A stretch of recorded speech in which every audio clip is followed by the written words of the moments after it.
Libby Cantrill. She is PIMCO Head of Public Policy. Great to have you with us, PIMCO. We're joined by Jeannie Zaino here. So there's so much money going into this, so much attention from the media. Give us a sense of what really turns on this in terms of what gets done or doesn't get done on Capitol Hill, whether these two Democrats win or don't. Yeah, well, thank you. Good afternoon, David. This is from a markets perspective, from an economic perspective, these races are very important.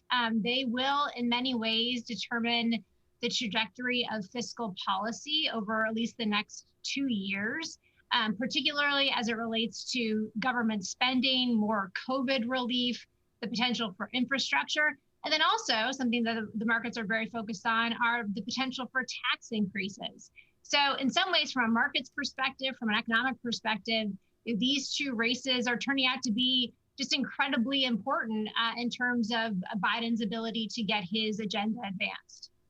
So, Libby, let me just ask you, because one of the things that, I have been talking about a little bit is, are we overstating the importance of if, say, and it's a big if the Democrats win these two races and the Democrats have the narrowest of margins with the vice president-elect in the Senate, is Biden really, under those circumstances, going to be able to get done this sort of big policy agenda we keep hearing about? Or is it going to be so tight there that some of these big plans people are talking about are going to be a lot harder to pass than if you're a Democrat, you would like to imagine, if you're a Republican, you fear?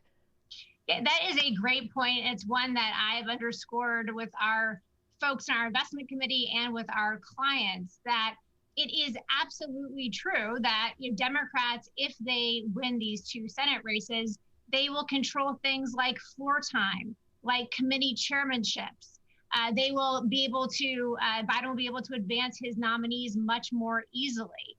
So all of those are very important. But a very important point that you point out is that even in a 50-50, even with a very narrow Democratic majority, there really is no room, no kind of cushion in some ways. So it's likely that Democrats would be able to get more, say, COVID relief passed, would definitely have a higher chance of getting something done on healthcare. But it shouldn't be overstated that they really will have no kind of margin for error.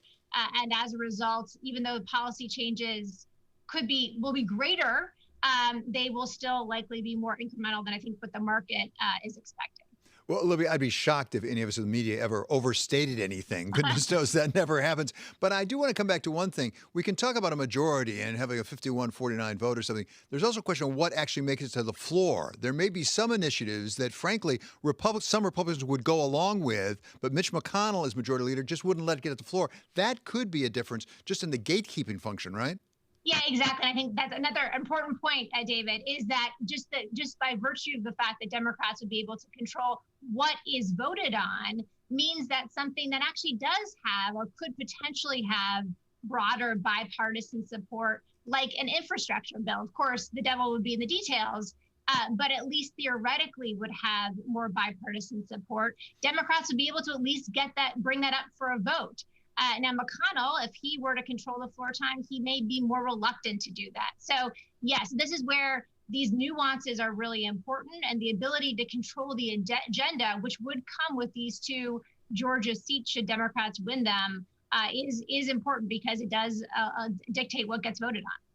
Yeah, and I'm never sure if this 100-day marker we always talk about really matters anymore. It seems to have changed a bit in the last few administrations. But if you think about the first 100 days of a Biden administration, beyond some kind of COVID relief bill that we probably will see, what are you expecting to see regardless of who wins the Senate races down in Georgia today?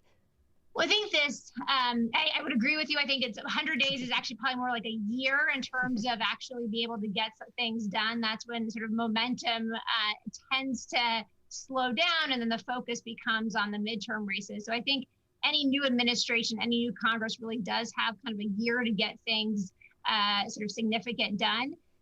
But in terms of kind of the first agenda, you're right. I think it will be this kind of COVID relief, this mid-March will be the next inflection point. That's when many of these provisions that were just extended in this most recent stimulus bill will yet again expire. So that's kind of the next cliff, if you will, that Congress will be operating around. And again, that kind of the scope and the rapidity of a bill to address those expiring provisions will depend on Georgia. So again, very important in terms of the outcome today.